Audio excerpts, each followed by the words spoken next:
Selamat malam Bapak Ibu serta saudara-saudari sekalian. Marilah sebelum kita mengakhiri aktivitas kita di hari ini, kita merenungkan firman Tuhan yang terambil dari 1 Petrus 5. 1 Petrus 5 ayat pertama hingga 11. 1 Petrus 5 ayat pertama hingga 11 demikian bunyi firman Tuhan.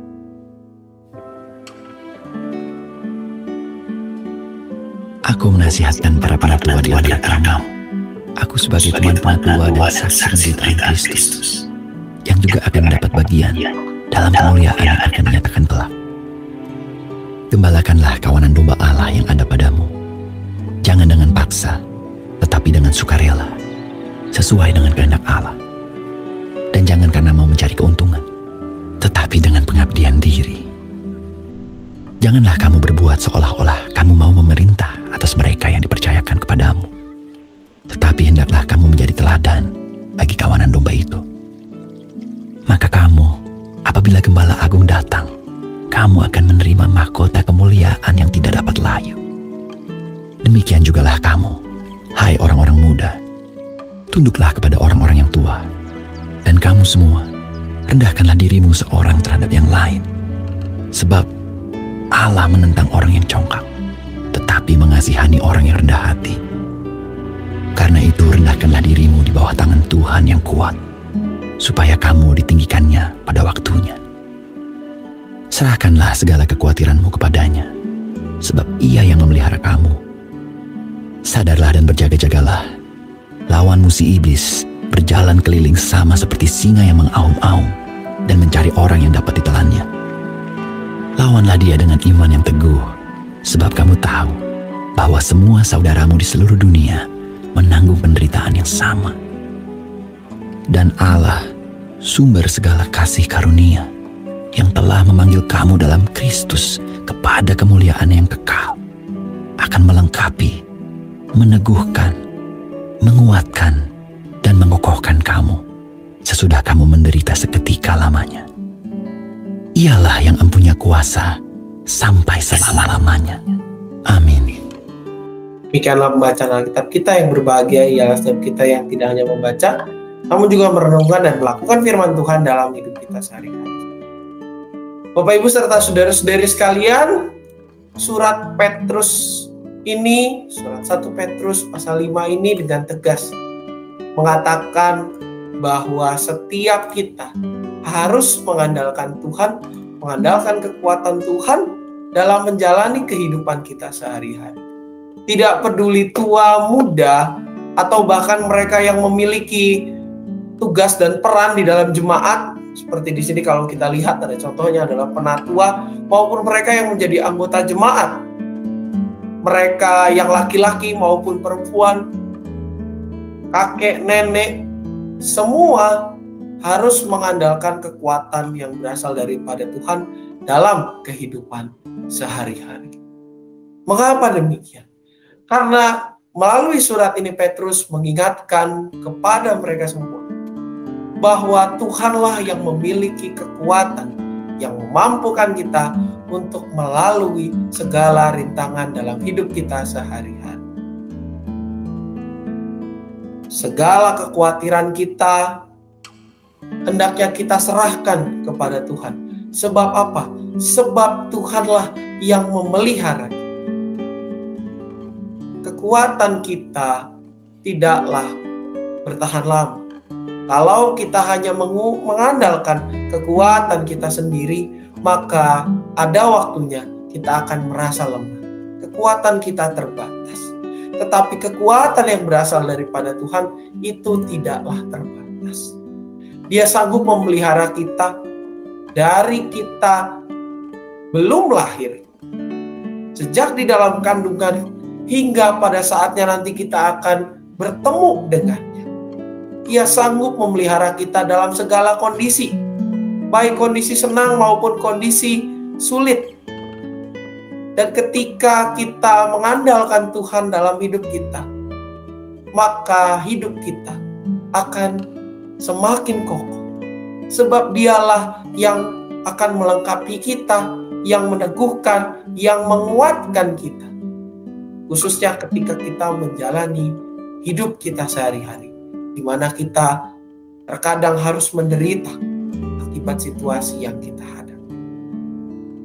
Melalui surat ini Petrus mengingatkan pada setiap pembaca surat ini untuk benar-benar menyerahkan dirinya, benar-benar bersandar kepada Tuhan, bukan kepada kekuatannya sendiri, atau bahkan pengetahuannya sendiri, atau bahkan pengertiannya sendiri.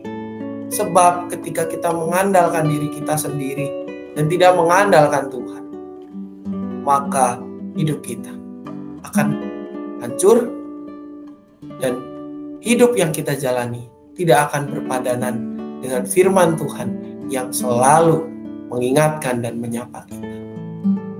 Marilah kita merenungkannya Bapak Ibu, seraya kita mengakhiri aktivitas kita di hari ini. Apakah di dalam hidup keseharian kita telah benar-benar mengandalkan Tuhan? Apakah kita lebih berpegang kepada firman Tuhan? Khususnya ketika kita mempertimbangkan hal-hal yang berkaitan dengan hidup sehari-hari kita, mempertimbangkan kenyataan yang kita hadapi, atau justru menggunakan pengertian kita sendiri.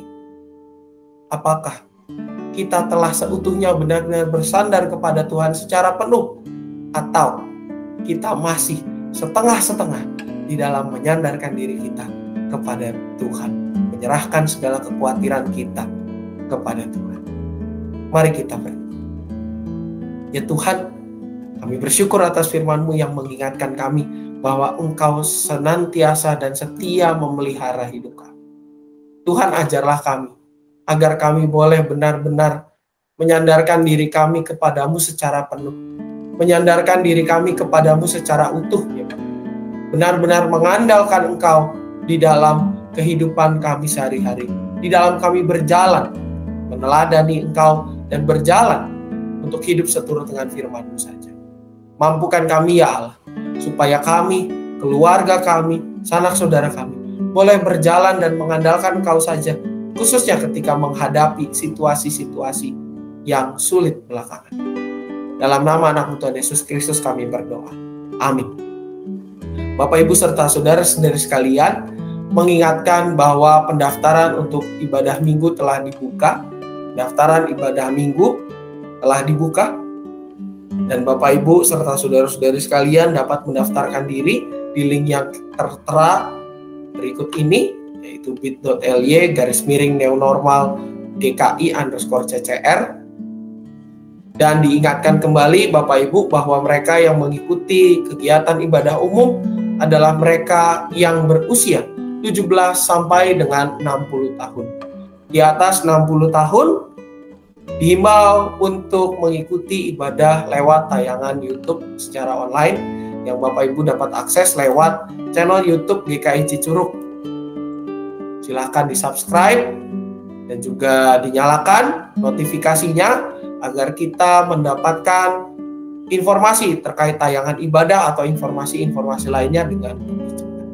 Bagi rekan-rekan pemuda dapat mengikuti, diingatkan juga untuk rekan-rekan pemuda agar dapat mengikuti ibadah persekutuan pemuda pada hari Sabtu tanggal 26 Februari 2022 jam 6 sore di gedung gereja.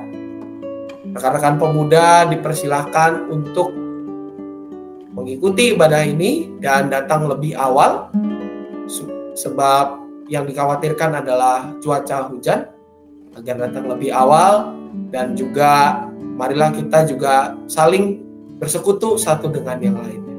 Dan Bapak Ibu, senada dengan situasi terkini, kiranya kita juga senantiasa melakukan protokol kesehatan dalam hidup kita sehari-hari, dan tetap memakai masker, dan juga tetap melakukan protokol kesehatan seperti tidak membuat kerumunan dan menjaga jarak dalam hidup kita, dalam kegiatan kita sehari-hari. Juga bagi rekan-rekan remaja agar mengikuti kegiatan ibadah remaja secara online yang dilaksanakan setiap minggunya. Untuk Komisi Anak juga, sekolah minggu online dilakukan di YouTube Komisi Anak GKI Cicurug.